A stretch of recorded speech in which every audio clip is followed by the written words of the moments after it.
masyarakat di Pulau Sulawesi telah melakukan berbagai kegiatan dengan aktif, mencegah abrasi pantai dengan menanam bakau, menggali sumur umum, menghijaukan hutan kembali, serta memelihara kambing untuk meningkatkan pendapatan mereka. Meskipun tujuannya tidak sama, tetapi inisiasi tersebut telah muncul untuk melakukan berbagai aktivitas demi kesejahteraan mereka. Kita berkeinginan bahwa kita mau hijaukan kembali dengan tanaman yang berproduksi. Di sini cuma nelayan penghasilannya. Dari pemeliharaan kambing itu kita akhirnya meningkat sedikit demi sedikit. Yang intinya mereka sendiri yang akan mengalami dan mereka sendiri yang akan melakukan. Di balik aktivitas masyarakat ini tidak terlepas dari peran fasilitator masyarakat. Kesadaran dari masyarakat itu ini yang menjadi penekanan utama. Pemegang peranan dalam pengembangan kapasitas fasilitator masyarakat ini adalah JICA Sulawesi Capacity Development Project atau CD Project yang dilaksanakan oleh 6 provinsi di Sulawesi. Kunci besar dari proyek ini adalah komitmen bersama.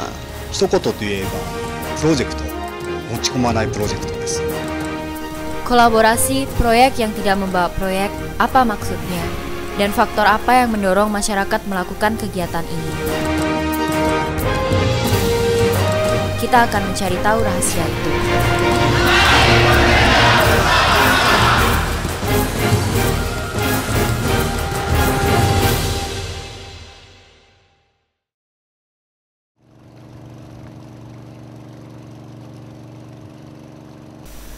Mereka adalah masyarakat desa Maleo di Kabupaten Pohuwato, Provinsi Gorontalo.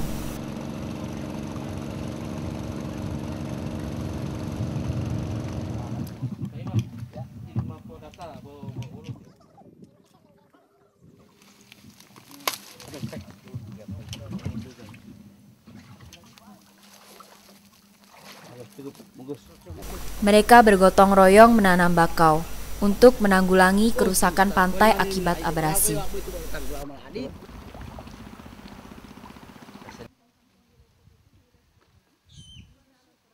Karena serangan-serangan ombak atau abrasi itu kami tidak bisa tahan lagi. Sampai rumah kami itu sudah rusak. Paksa dipindah. Lokasi rumah Pak Roni yang pertama kini telah menjadi bagian dari lautan. Kedua di pinggir pantai, dan ini adalah lokasi rumah ketiga. Irfan Saleh, staf Pemda Pohuwato, dan Sri Dayani, fasilitator masyarakat, berbaur dengan penduduk desa Maleo sejak akhir tahun lalu untuk melakukan diskusi bersama. Pertemuan saya itu diawali dengan Pak Irfan. Pada saat itu dilakukan musrembang di tingkat kecamatan.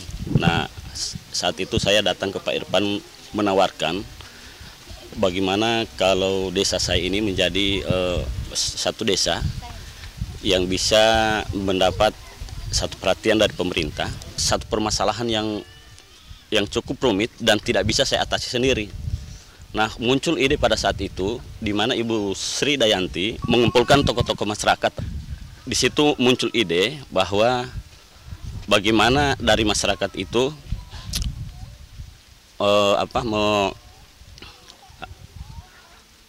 mau melaksanakan satu pekerjaan yang intinya adalah budaya gotong royong yang kita hidupkan kembali. Sri Dayani dan Irfan Saleh mendampingi dan mendukung masyarakat dalam proses penemuan isu dan melakukan aksi terkait isu tersebut. Masyarakat dan pemerintah berpikir dan beraksi bersama-sama. Inilah inti dari kolaborasi.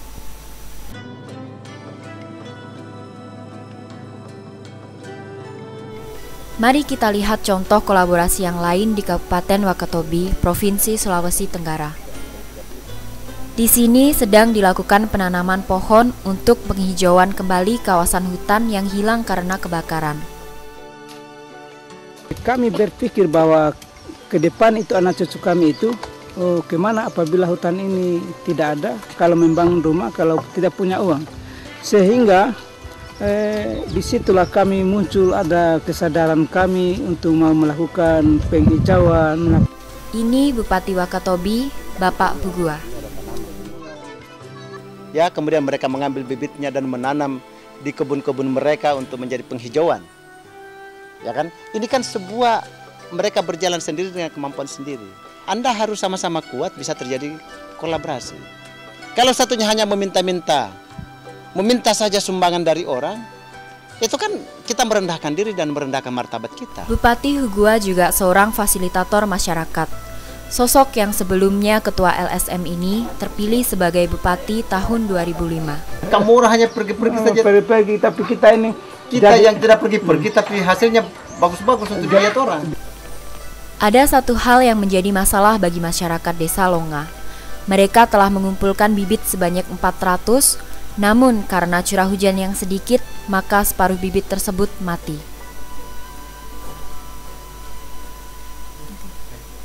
Kita telah melihat dua contoh kolaborasi antara masyarakat dan pemerintah. Dan sebetulnya di Indonesia hubungan seperti ini belum terfikirkan 10 tahun yang lalu. Selama 32 tahun rezim Soeharto hingga tahun 1998, pembangunan infrastruktur, pengembangan ekonomi dan peningkatan kesejahteraan kehidupan masyarakat juga telah dilakukan oleh pemerintah Indonesia.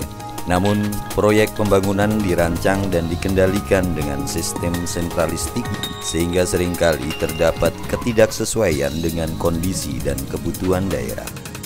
Meski terdapat juga sistem penyampaian aspirasi masyarakat kepada pemerintah, namun pelaksanaannya kurang optimal sehingga masyarakat di daerah merasa tidak berdaya dalam pembangunan. Kekurangannya adalah kalau impres itu dia semacam instruksi dari atas yang dia tidak mempertimbangkan kondisi daerah masing-masing.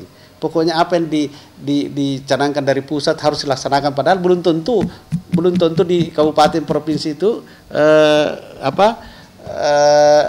sama kondisinya. Mayoritas program yang dilaksanakan itu adalah program yang dari atas diarahkan ke bawah. Misalnya pada waktu itu pembangunan sekolah itu kan sudah diarahkan dari atas semua. Seandainya ada instruksi dari pemerintah pusat membangun gedung sekolah dasar bertingkat juga dengan kapasitas 500 anak. Bagi daerah seperti Pulau Jawa yang memiliki kepadatan penduduk yang sangat tinggi, hal itu mungkin cocok. Namun tidak demikian dengan daerah seperti Sulawesi yang penduduknya sedikit. Hal ini malah menyulitkan siswa karena jarak sekolah yang sangat jauh. Saya memutuskan untuk menyatakan berhenti.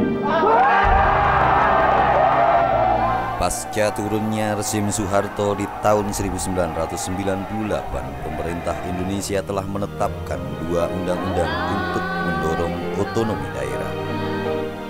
Anggaran pembangunan kini dilimpahkan kepada pemerintah daerah, contohnya Kabupaten Takalar.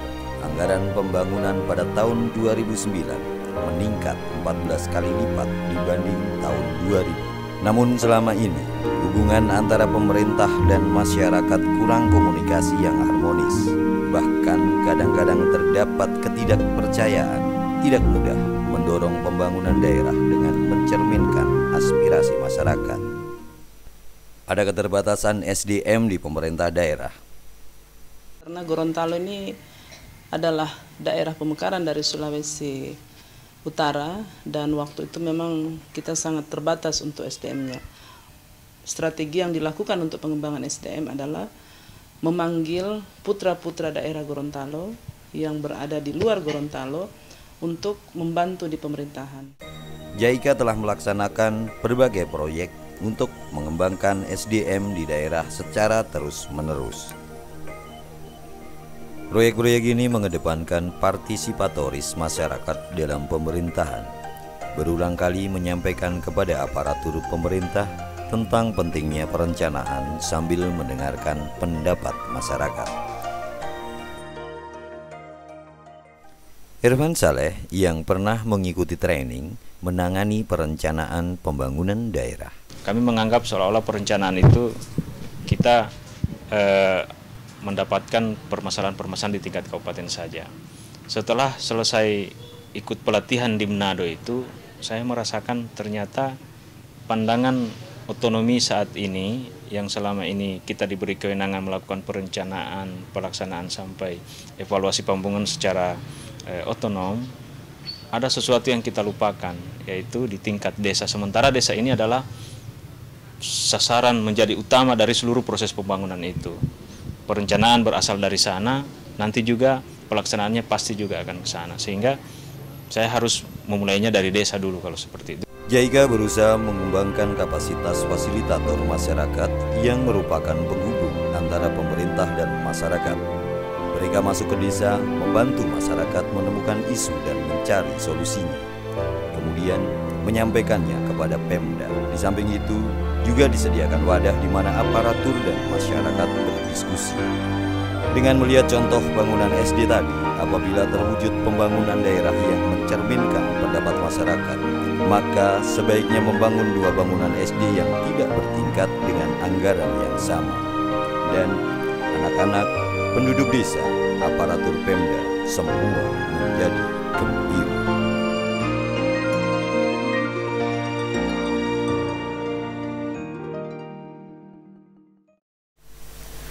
Siapa saja fasilitator masyarakat itu? Assalamualaikum warahmatullahi wabarakatuh. Selamat siang mitra RCI FM. Sri Dayani di Desa Maleo berusia 30 tahun. Dia mengelola stasiun radio dengan suaminya. Ada kesan yang mendalam setelah mengikuti diklat yang didesain oleh Pemda Kabupaten Pohuwato. Tanpa masuk di desa, tanpa mencari tahu informasinya, tanpa mencari tahu faktanya apa yang terjadi di desa, maka kami sama sekali tidak akan pernah mendapatkan apa-apa atau tidak akan pernah mendapatkan jawaban sebenarnya keberadaan dari Desa Maleo atau desa-desa yang lain. Sunarwan, fasilitator masyarakat di Desa Longa, seorang staf Pemda yang dulunya bekerja di suatu proyek sebagai staf LSM. Lebih pada pendekatan programatik, di mana itu dirancang dari luar, maka ada banyak hal yang tidak berkesesuaian dengan apa yang telah terjadi di masyarakat. Ada hal yang ditemukan Sunarwan yang mempertanyakan pola pembangunan yang diterapkan selama ini. Misalnya, dalam tahap partnership building misalnya, bahwa hubungan pertemanan itu menjadi modal awal yang tidak harus diabaikan dan itu menjadi sumber utama untuk bisa masuk ke masyarakat.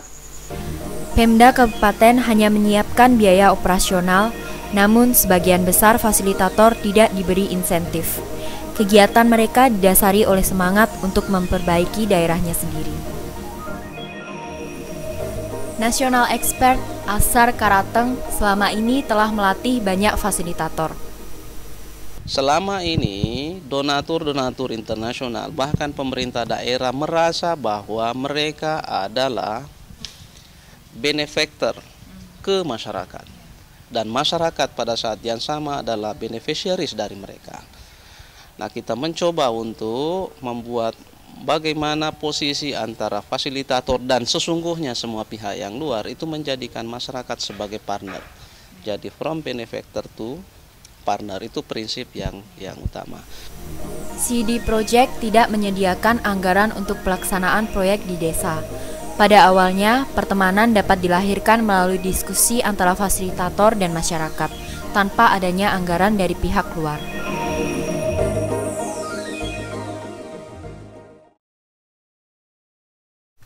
Takalar adalah salah satu sasaran proyek JICA sejak 13 tahun lalu, yaitu proyek peningkatan pembangunan masyarakat desa Sulawesi, dalam rangka mendukung program pengentasan kemiskinan. Saat itu sudah ada usaha untuk mengembangkan suatu mekanisme kolaborasi, yakni sistem pengambilan keputusan dengan cepat dan mewajibkan masyarakat menanggung sepertiga anggaran, di mana sistem tersebut telah diperdakan. Masyarakat bukan sekedar berpartisipasi, tetapi juga menjadi pelaksana dan bertanggung jawab dalam kegiatan pembangunan. Ini adalah ciri khas mekanisme kolaborasi yang setara. Juga telah dianggarkan honor untuk 38 orang fasilitator yang ditempatkan di 83 desa. Ingin mewujudkan suatu masyarakat yang mandiri ya, yang demokratis ya, masyarakatnya yang sejahtera, baik secara lahir maupun batin. Itu yang menjadi visi. Irfan Saleh sedang merancang proses pengembangan mekanisme kolaborasi yang khas di Pohuwato. Masyarakat berkumpul membicarakan apa yang menjadi permasalahannya, kemudian ada yang menjadi prioritas dari hasil musrenbang desa itu. Sisduk di Takalar sudah memberi ruang kepada masyarakat jalur tersendiri untuk bisa mendapatkan anggaran. Sementara di kita sekarang ini memang fokusnya bagaimana memperbaiki, menunjang sistem perencanaan yang sudah ada dalam undang-undang, kita perkuat dengan kelembagaan yang ada sekarang. Dengan adanya CF, adanya forum PPL, ada forum SKPD, kita harapkan seluruh instrumen ini memperkuat sistem perencanaan yang memang sudah diatur oleh undang-undang. Pulau Sulawesi yang terbentang dari timur ke barat, selatan dan utara, masing-masing daerah memiliki budaya yang khas dan pola pikir yang berbeda-beda. Cara pembangunan yang berbasis masyarakat juga disesuaikan dengan karakteristik daerah. Kita telah menyaksikan proses dukungan CD Project untuk mengembangkan mekanisme pembangunan daerah melalui kolaborasi antara masyarakat dan pemerintah. Dalam proses tersebut ada satu ciri khas yang penting, yakni tidak membawa proyek dari luar. Apakah artinya? 実は持ち込めるプロジェクトがないというふうに私は考えたんです。というのはそこに住んでいるのはすでに地域の人々はいます。地域の行政もあります。ですからまさにこのプロジェクトが目指すところというのはそのあるものをないもの探しをするんではなくて、あるものをどういうふうに連携をできるような形に、それを一つの仕組みに作っていけるか、そのための仕方ですとか考え方というのはプロジェクトは提供します。 Pengembangan mekanisme pembangunan daerah berdasarkan hal-hal yang sudah ada, apa yang akan dilahirkan sebagai hasil. まず自分たちでできること、それは住民もそうです、行政もそうです。自分たちでできることを何かを見つけて行うということを徹底しているからです。ですから最初から大きなものは絶対に起こりませんし、ただこれが少しずつ広がっていって、先ほど言いましたように強いコミュニティを作る、それ強いコミュニティを作る、そして持続的な発展を行えるような仕組みを作っていく、そこが狙いです。 Sedikit demi sedikit pemikiran tersebut dipahami staf perencana Pemda provinsi maupun kabupaten, sehingga mulai diselenggarakan diklat perencana dan diklat fasilitator dengan anggaran Pemda setempat. Juga terlihat inisiasi masyarakat untuk melakukan kegiatan secara mandiri. Tantangan selanjutnya, keterlibatan dinas yang memegang sebagian besar anggaran pembangunan di daerah.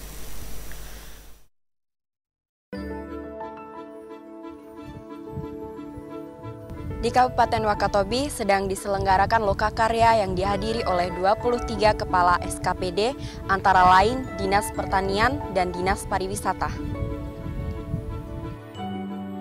Fakta apa itu? Fakta yang berkaitan dengan apa yang esensi dalam kehidupan di Wakatobi. Tema hari ini adalah untuk membahas mekanisme dukungan Pemda terhadap inisiasi masyarakat atas isu yang diidentifikasi oleh masyarakat sendiri. Peserta melakukan observasi lapangan di Desa Longam pada sore hari.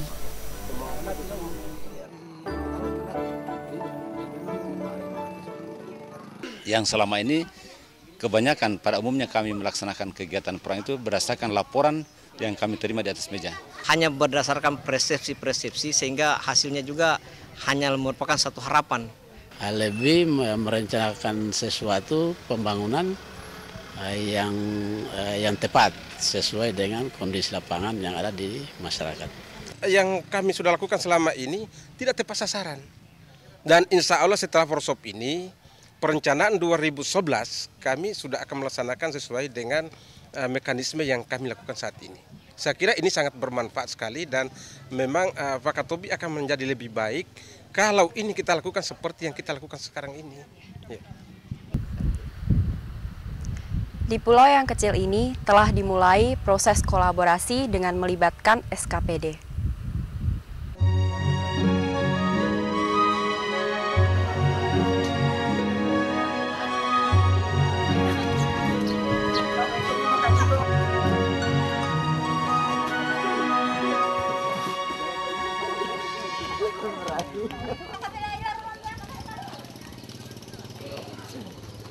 Kalau ada bantuan dari pemerintah kami merasa berterima kasih, tetapi namun tidak ada bantuan itu tetap kami akan melakukan sebuah kegiatan ini untuk kami melakukan sebuah penanaman ini. Sulawesi CD Project akan tetap berusaha menyebarluaskan mekanisme tersebut ke seluruh Pulau Sulawesi melalui Joint Coordination Committee. Kita berusaha juga untuk mengintegrasikan semangat CD Project ini ke dalam, atau istilahnya internalisasi ya, semangat kolaborasi, kemudian bagaimana partisipatori masyarakat ini ke dalam kegiatan-kegiatan dari mitra kerja. 10 tahun lebih otonomi daerah diterapkan di Indonesia. Pembangunan daerah berdasarkan kolaborasi antara masyarakat dan aparatur pemerintah yang selama ini jarang muncul, kini mulai tumbuh sedikit demi sedikit. Saat ini terus dikembangkan suatu mekanisme baru di Kabupaten Takalar, Wakatobi, Pohuwato, dan daerah-daerah lain sesuai kondisi daerah, agar masyarakat di Sulawesi dapat menjalankan kehidupannya secara mandiri dan mengembangkan pembangunan secara bergairah.